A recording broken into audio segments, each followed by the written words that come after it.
Welcome to Just to Know You, the podcast that interviews regular people at SAES and finds out they are far from regular. That's right. I'm your host, Darian Batten. And I'm Angela Kerskaden. Let's get started. Hello, how are you? I'm good. I'm great. Good. Thank you so much for volunteering to be on Just to Know You. Really appreciate this. Oh, well, it's such a pleasure to just be asked. So I'm excited to be here today. Thanks for asking. Let's start with kind of like a big picture question. Why don't you tell our listeners, where did you grow up? Yeah, no, that's a great question. So I am from Washington State, a really small town called Mossy Rock, Washington. And if you are dying to know, yes, there is a rock and it does have moss on it. And Mossy Rock is a really beautiful place. It sits in the valley of Mount Rainier and Mount St. Helens. And it's just farmland and forests and lakes and rivers. It's stunning. I think I was born actually on the east side of Washington in Yakima. And Yakima is warm and it's a little bit more like deserty type of, I think, temperature. And my parents really were craving that Pacific Northwest lifestyle. And so when I was a year, my parents moved to a lake called Lake Mayfield. And so I was really fortunate. I grew up living on water, living literally right on a lake in a small resort community. My dad is a wildlife biologist, and so he had a lot of projects that he was working on within the area. My mom at the time was working for what it was called First Interstate Bank as a loan officer.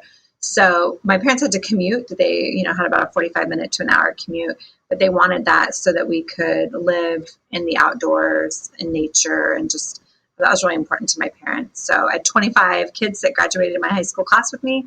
The town is maybe a little bit of about 1,000 or under. We were B11 football. So yeah, but it was a great place to grow up. So I'm super thankful for that. I literally have spent my whole life there. My parents didn't move and they still have a home there today. And do you have siblings? I do. I have a brother. He is 4 years younger than I am. And we are as opposite as can be and yet as thick as thieves, right? Yeah. So we have a great relationship, but we're just completely opposite. I have 3 nieces and nephews. I mean, he's got a great family, but he's an outdoorsman. I mean, he's a fisherman, hunter.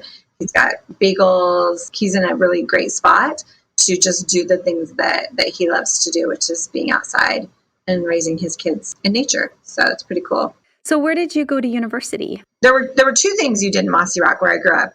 You went to school and maybe you were like a hunter and a fisherman and outdoorsman, or you played sports. And so I played sports. I played volleyball and basketball and softball, but basketball was my passion. And probably since the ripe old age of about being in first grade, I remember doing little dribblers. And so I really wanted to play college ball. Super important to me. I love being part of a team and the camaraderie. My basketball coach, he was a huge influence on my life. We'll maybe end up talking about him later. So it was really important to me to try to find a place where I could go play ball. So I ended up, and I wanted to be a teacher. So I ended up going to Western Oregon, which is in Monmouth. And I spent my first year there in playing basketball. But the school was huge. I'm a small town girl, came from a small town place. My first class had like 90 people. And you'll totally laugh at this and probably see this. So the professor was like giving this big lecture and I'm like with literally like 90 to 100 people and I like raised my hand. So I have a question. And he's like, we don't do questions here. You can ask that in your lab. And I was like, what? So after my first year, I just kind of felt like it wasn't a good fit for me. It was way too big. And I felt like a very small fish swimming in this big pool.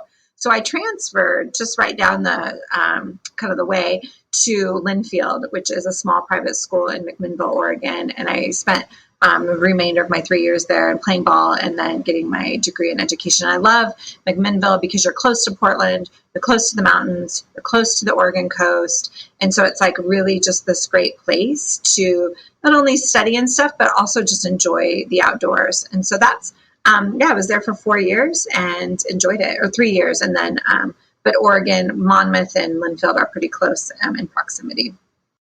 So you went straight into education. You weren't one of those people that are like going to try this and going to, you just knew that you wanted to be a teacher. Is that right? Like, how did you know how does any 18-year-old know this is their calling? I wanted to be a teacher when I was in high school. Reading was hard for me. I remember being in fifth grade and you had like all of these like guided reading groups. And I was in the blue elephant group and there was like a green group. And I knew that group was higher than me. And I'm a very competitive person. So I was always trying to figure out like, what do I got to do to get into the green group? Right. And it took a long time for me to understand myself as a reader. It was just something that I don't really think people knew that I had a reading issue. I think I was really good at masking it. I'm very verbal and I'm a verbal communicator. So I was able to talk a lot, but it really was masking my ability to actually read and comprehend. And so I think that as I got older, I was kind of like, well, gosh, somebody should probably have helped me out, right? And I just took on this heart for kids who struggle because that's what I was. I was a kid who struggled, had a really good facade on, and so I knew. And so when I was a junior in high school, you were able to kind of pick up classes where you could TA. So I started TAing for my second grade teacher, Mrs. Amstadt, my favorite teachers in the entire world. And I TA'd for her my 11th grade year and my senior year. I knew I wanted to be an elementary teacher. I knew I wanted to help kids that struggled. I knew I wanted to be able to create a place where every kid would feel like they belonged. That was really important to me. I grew up, Mossy Rock was a very transient community, so you had a lot of like migrant workers. And so the migrant workers would come through, they'd put their kids in school, and then they would kind of either stay the rest of the year and they move on. But what I saw even as a young child was that sometimes it was really hard for those kids to assimilate, especially with such small kind of town mentality and like, oh, we've all known each other and now who are you coming in? And so I think that as I got older, that became really important to me too, is like making friends with all these new kids that were coming in just because you could kind of see. And I think too, because my mom and dad, we weren't like Mossy Rockians, we didn't have generations. Remember someone saying like we were still an outsider. My family was still considered being an outsider. And that was always very apparent to us. Like we didn't have these big farms that were generational. And so you guys were these outsiders that moved in. So I think I always had a heart for that. People that struggle, go for the underdog, make people feel included and belong. And so I knew, I wanted to go into education. I thought, if we're going to change the world, start with the little people. And so there wasn't even a doubt or a question in my mind. I started my education studies even into my freshman year when I was at Western Oregon. And I never wavered on that. There was never like, am I going to be a teacher or not? It was just that's what I wanted to do. And then at what point, when did you meet Brad? Yeah, so my first teaching job out of college was crazy. I went to work for the school district. They were a double levy failure school. Oh, what does that mean? They lost their funding to keep maintenance and just basic education running. They lost it for 2 years in the state of Washington. So basically the voters were voting no to fund the school. And so it was awful, right? So here I come in this like super fired up, ready to change the world, educator, and I'm cheap. Like I'm a cheap hire, right? And I also just want a job. So my first job, because I have a reading specialist background, and I did a lot of intensive training in reading, and I walked out with a degree, whatever you call it. I guess maybe a important thing is a reading specialist, right? And so it's hilarious. So I interview, and they're like, would you be a reading specialist? Would you be an elementary PE teacher? And will you teach 2 periods of 7th grade English?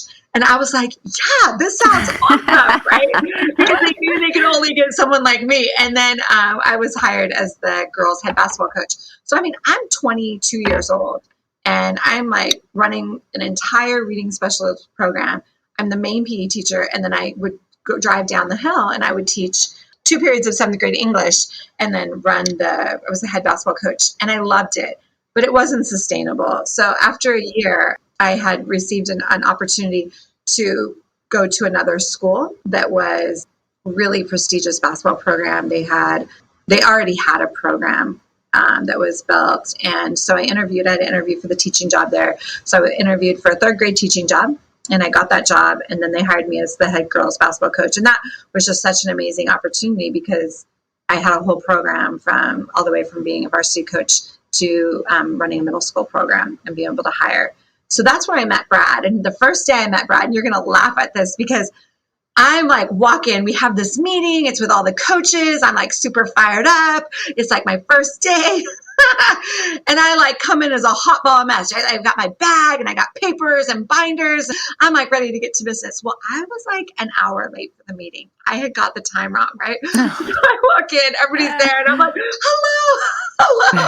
I sit down and they're like kind of like, what's going on? People seemed like I had walked in late. And so the meeting went like 20 more minutes and then everybody got up and left. And I was like, what happened? Oh, no. And so that is the first time that I met Brad because the meeting actually was in his office.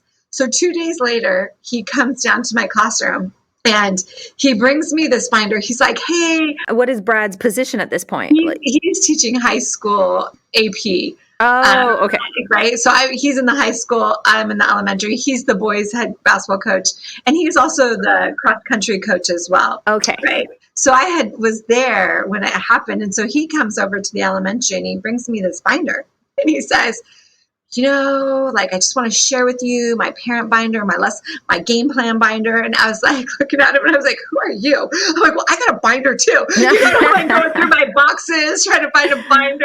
And I walked out and I was like, oh my God, who is this guy? Right. And he was coaching cross country. And at the time I was running marathons. And so I started training with the cross country team. And then we obviously when you're both head basketball coaches, you have to share the gym. We were putting on basketball camps together. And what's funny is probably like the third time I actually had an interaction with him, I was like, I'm going to marry that man. He doesn't know it, but I'm going to marry him. He was joyful. He is just such a good man. The only thing I had to ask him, and you'll laugh at this, is I wasn't sure if he was funny.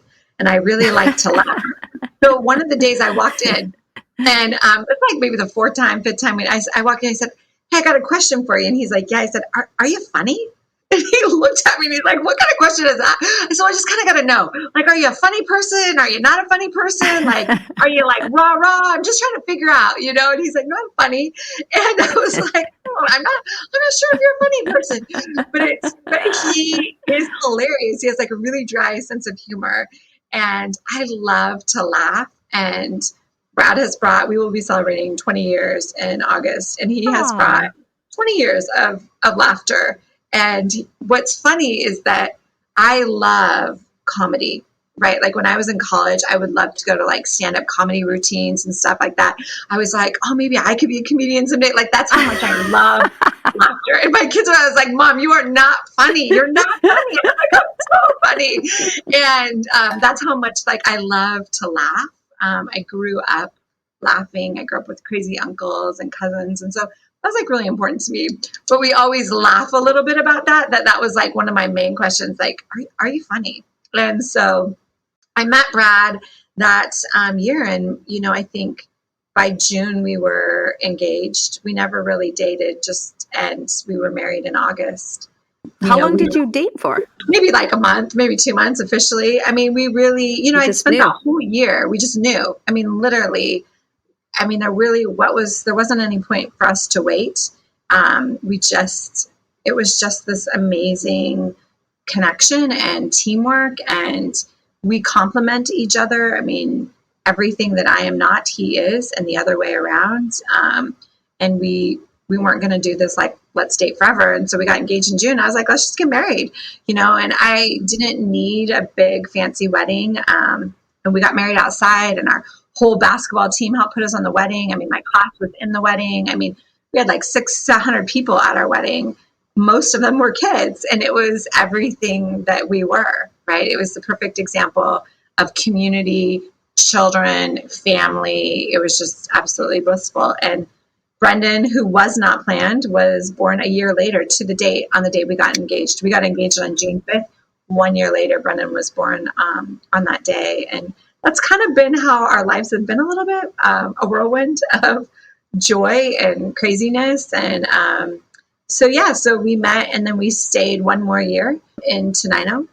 And that was this town is where we were at and we were coaching and teaching was like our family. I mean, they just took us in. I mean, my assistant coach was wearing a backpack with Brendan in it. I mean, the fans were holding him during the game. I mean, people were bringing us meals. They just embraced this like young couple that had just had a baby. And as educators, you have no money. And so they just loved on us. And it was really hard to leave. It was one of the hardest decisions was to leave that community to come overseas because it wasn't about, we weren't staying there in Tenino because we were making a lot of money, but the people were genuine, just amazing people. So that was a big decision when we chose to leave, and we don't regret it, but we miss them always. And ultimately, what was the reason you chose to leave? I think ultimately was that there was a point, I always wanted to be a coach. I mean, I love basketball. I love coaching. I love that idea of, for me, it was about growing women, taking these young girls and giving them a positive female role model and really about teaching them about life through the game of sports. And I always wanted to coach college basketball. But after I had Brendan, things changed. I thought about what being a mom was going to be like. And one day I remember just watching him kind of being passed through the stands. And it was late at night. It's like varsity basketball games start at like 7:30. And I just was like, oh man, I don't know if this is what's best for our family. And I remember going home and kind of talking about it with Brad, and Brad just said, it's not fair for you as the mom being the one to feel like you have to hang up your whistle. He's like, how about we both hang up our whistles and we start a new adventure? And that was such a gift for my husband to not just say, well, you need to be the one that's not going to coach anymore and I'm going to stay with coaching. He was like, let's just go on a new adventure. And so we did it together. And I think that's what's been so powerful about our marriage is that we approach a lot of things like that, like together. And so we took this big step moving to Saudi to start an adventure that's been an 18-year adventure so far. Do you feel like it feels like that decision you made it with your heart? Do you feel like that you make most of your decisions with your heart, or do you make it with like logic? I'm a big believer in like psychometric assessments and like looking at yourself as a 360. So your strengths, your personalities, your passions, and just like how you show up, like if in the Berkman, like what are your personality traits? And one thing that all of them have always alluded to in one way, shape, or form is that I rely heavily on intuition, which is my gut. And I think that was a gut decision that in our heart of hearts and in my gut, I knew that we needed to make a change. What our current lifestyle and what we were wasn't sustainable. I think the other thing is that we needed to almost like cleave to each other. Brad and I always think it was so good that we had Brendan because we were both pretty selfish people. Like in the fact of like, he was on his career path. He wanted to go into admin and be a basketball coach. And I was really wanting to be a basketball coach. So you had these two people that are like high achievers and have these plans, and you brought them together. And then we were both kind of operating that. And then you brought a little person into it. And all of a sudden it just makes you not be selfish at all and say, what do we need for this family? And I feel like we needed to go and figure out who our family was and who we were. And I think doing that where we were so close to our family and having this great and almost like an enabling community, we needed to go on an adventure and we needed to figure out who we were. And so, yeah, it was an intuition is what it was, 100%. What were the other countries that you were considering if it hadn't been none. Saudi? There were no other countries. This is such a funny story because when we had some friends that lived here and they were like, oh, you should come to Saudi. You should come and teach here, right? And we were like, oh, okay. I mean, they didn't really tell us much about anything. They didn't tell us about like the money or any of that. They were like, this is just a great place to raise your kids. And we were like, oh, this is awesome. So they gave us they put us in contact with the superintendent at the time. And he was like, well, you could sign up for the job fair. And so we looked and we're like, no, we can't. The job fair is too expensive because you had to pay for all of your copyings and all of that. You had to get there. We're like, no, we can't do the job fair. So he came back and he's like, so you're putting all your eggs in one basket. It's like Saudi or bust. And we're like, yeah. It was like, okay. I mean, we literally did not know what we were getting ourselves into. I mean, I'm not even sure we asked good questions, right? We were just so excited to be going on this adventure. So it wasn't, we weren't looking, there were no other places to look. We didn't have the means to go and to interview and to do anything. For me, it was just a faith thing. You know, this opportunity came about by some people that we knew here. We had been contacted and reached out, and we were like, yeah, let's go for it. And it was crazy because the night that we had to get to Boston to interview with them, we had like a game, a varsity basketball game. So we like coached, and then we like left Olympia at like 9:00 at night. We ended up getting to Seattle like around midnight. Our flight was like 6 a.m. We had no money. We stayed in this hotel where the window had a gunshot in it. I remember my mom bought me my interview outfit. Brad's mom bought me, got money. She paid for me to go get my hair done. I mean, this was like, everyone was like, we can do this, right? So yeah, so then we flew to Boston. We landed. We did it. We met with the superintendent. We had dinner. Then we got up the next morning. We interviewed in the hotel room, which was a little bit weird. And then we flew out that night and flew all the way back and just hit the ground running. So it was less than 24 hours on the ground. It was awesome. Yeah. Crazy, but awesome. And then when you moved to Udalia first? Yeah. So when we landed, we landed in Udalia, and Brad actually was taking a 6th grade position, but it was like 6th, 7th, 8th grade English and language arts. Because, you teach a lot of different things in Udalia. But crazy story, the job that Brad replaced was a gentleman named Gary Collins. They had just left to come back to the States. So we took their job. Then 2 years later, we ended up moving to Dhahran. They actually came back to Dhahran. They came back from the States, and they're our best friends. We've been best friends with them for 16, 17 years.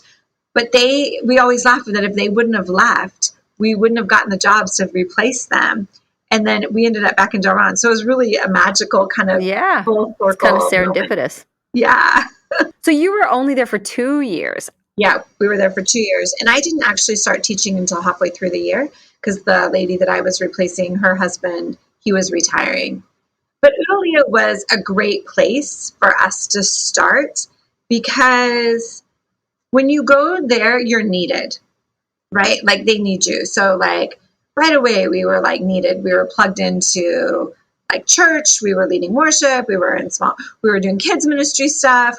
You're needed in the school. So you're running like activities. So it was a place that just was so excited to have you, and you just are needed. And that was such a great place for us because we like to be busy. We like to do things. We like to serve the community.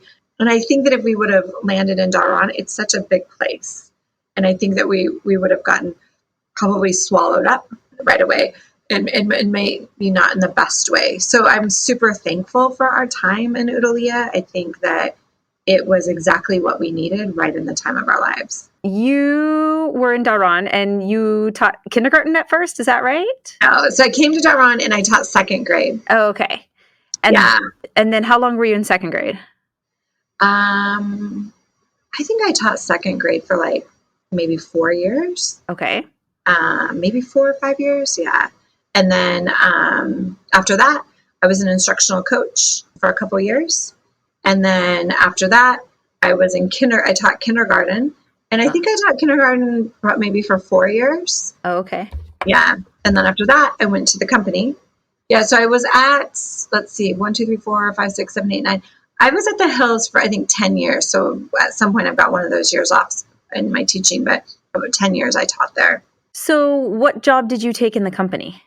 Yeah, so that was an interesting, so part of, I think if you back up a little bit before I even get into the company is that, part of the things is that having been a classroom teacher, that I totally loved being a classroom teacher. It was a great way for me to serve students, but also parents. I really have a heart for families and parents. I think that's something that I've always been naturally drawn to. I think, we wake up one day and we're a parent and there's no manual and we're good people. And then sometimes our children make bad decisions or poor poor choices, and we feel like it's our responsibility to fix that, or that we've done something wrong. And it reminds me of my son, Brendan. When he was little, he was a biter, right? And he bit. And I was like, oh my gosh, like no parent says, hey, today I'm going to teach my child how to be a biter, right? And I was mortified. We were living in Italy, a small town, and I couldn't figure out, like, why is my child biting? I mean, he comes from a loving family, right? We were so attentive, and we literally had to follow him everywhere. And through a lot of studying and research and working with people, ultimately what we realized is Brendan was such an early verbal processor that his biting was really out of love and communication to get attention. That was such a powerful thing. And I just experiencing people coming along instead of partnering with me as a mom and as our family was something that I just gravitated towards. And so I think as a classroom teacher, to be able to extend that same gift that I had received about how do we partner with families? How do we make them not feel shameful or feel bad when things aren't great? Because the reality is that we're not a sum total of our children's failures or even the things that they're good at. They are their own person in so many ways.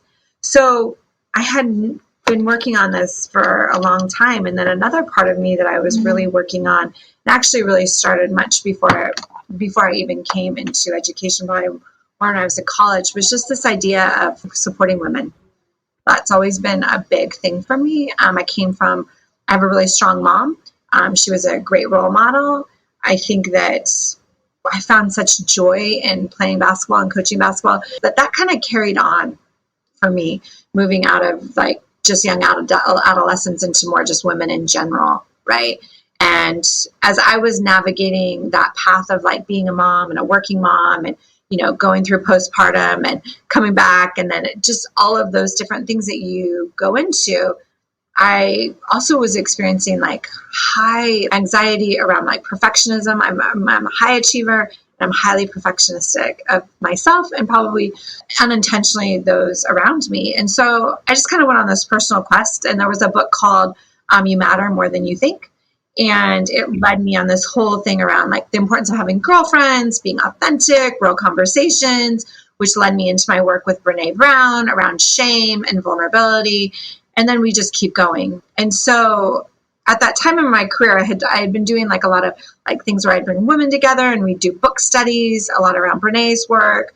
We would be looking at other authors and things just about how do we love who we are?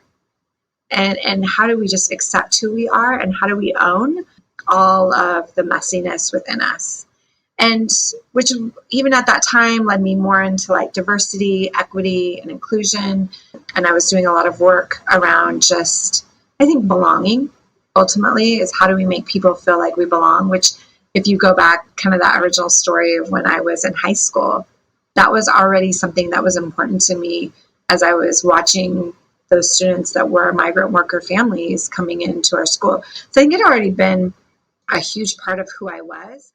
And that concludes our interview with Jen Bourne. Stay tuned for part 2 in a future episode. Thank you for listening to Just to Know You. We would like to thank our amazing tech man, Mr. Kent Arimura, Sterling McDonald for the podcast music, and the SAES community. See you next time.